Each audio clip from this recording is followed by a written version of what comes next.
Pathan cycle پر اپنی بہن کے ساتھ جا رہا تھا۔ کسی نے آواز لگائی، خان صاحب معشوق کو گھما رہے ہو؟ پٹھان جوش سے بولا، او خبیث، معشوق ہوگی تیری، ہمارا تو بہن ہے۔ بیوی، جج سے مجھے اس سے کچھ اور نہیں چاہیے، بس یہ مجھے اسی حال میں چھوڑ دے جس حال میں اس کو ملی تھی۔ جج، تم اس کو کس حال میں ملی تھی؟ بیوی، بیوہ۔ لڑکا لڑکی فون پر۔ لڑکا، آج تم نے کس رنگ کے کپڑے پہنے ہیں؟ لڑکی، تم کو بھی یہی فضول باتیں کرنی آتی ہیں؟ لڑکا، اچھا یہ بتاؤ، اسٹیٹ بینک کس طرح کم از کم مداخلت سے مالیاتی اداروں کے افراطی زر کے بڑھتے ہوئے رجحانات کا سدے باب کر سکتا ہے؟ لڑکی، کالے رنگ کی جو عید پہ پہنے تھے۔ استاد، بتاؤ کون سا پرندہ ہے جو سب سے تیز اڑتا ہے؟ طالب علم، ہاتھی۔ استاد، نالائق، بے وقوف، کس جاہل خاندان سے تعلق ہے تمہارا؟ طالب علم، امی سیاسی پارٹی کی لیڈر ہیں، ابو جرنیل اور تایا جج ہیں۔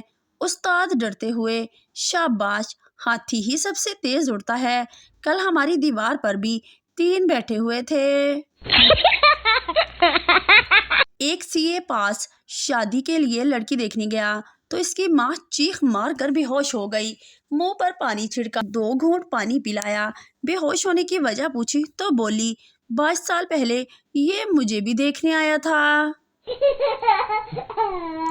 جب گھی سیدھی انگلی سے نہ نکلے تو گھی کے ڈبے کو گرم کر لیں، ہر چیز میں انگلی ڈالنا ضروری تو نہیں۔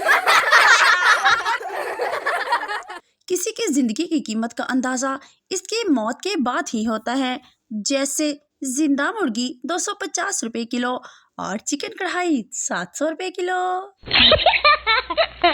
شوہر کے سفر پر نکلتے وقت مختلف بیویوں کے الوداع کرنے کے طریقے: مصری، لا الہ الا اللہ، لبنانی، اپنا خیال رکھیے گا، انگریز، آئی مس یو، پاکستانی، مجھے تھوڑے پیسے زیادہ دیتے جائیں۔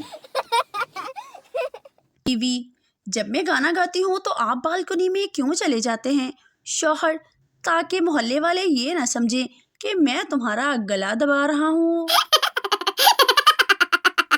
بیوی آسمان پر ستارے دیکھتے ہوئے بولی، وہ کون سی چیز ہے جو تم روز دیکھتے ہو لیکن توڑ نہیں سکتے؟ شوہر غصے سے، تمہارا منہ۔ میدھے کا انتقال ہو گیا۔ شیدہ اس کی بیوی کے پاس آیا اور بولا، کیا میں اس کی جگہ لے سکتا ہوں؟ بیوی، مجھے کوئی اعتراض نہیں، قبرستان والوں سے پوچھ لو۔ ٹیچر، پانی میں رہنے والے 5 جانوروں کے نام بتاؤ۔ پپو، جی مینڈک۔ ٹیچر، شاباش، باقی 4 بھی بتاؤ۔ پپو، مینڈک کا بھائی، مینڈک کی ماں، مینڈک کا باپ، مینڈک کی بہن۔ ڈاکٹر، آپ کے والد کے وائٹ سیلز بالکل ختم ہو گئے ہیں۔ پپو روتے ہوئے باہر گیا اور واپس آ کر بولا، ڈاکٹر، وائٹ سیل تو نہیں ملے، یہ ریڈ تو شابہ کے ملے ہیں، یہی ڈال دیں۔ ڈاکٹر، یہ چائنا کا بھالو نہیں تیرا باپ ہے۔ مولوی، نکاح کے وقت حاضرین میں سے کسی کو اس شادی پر کوئی اعتراض تو نہیں؟ سہمی سہمی سی آواز آئی، جی مجھے ہے۔ مولوی، تم خاموش رہو بدتمیز، تم دلہے ہو۔ ایک دفعہ ایک بادشاہ نے خوشی میں سارے قیدی رہا کر دیے۔ ان قیدیوں میں سے ایک قیدی کو دیکھا جو بہت بوڑھا ہو چکا تھا۔ بادشاہ اس بوڑھے قیدی سے، تم کب سے قید ہو؟ بوڑھا بولا، آپ کے ابا کے دور سے۔ بادشاہ کی آنکھوں میں آنسو بھر آئے اور حکم دیا، اس کو دوبارہ قید کر دو، یہ ابا جی کی نشانی ہے۔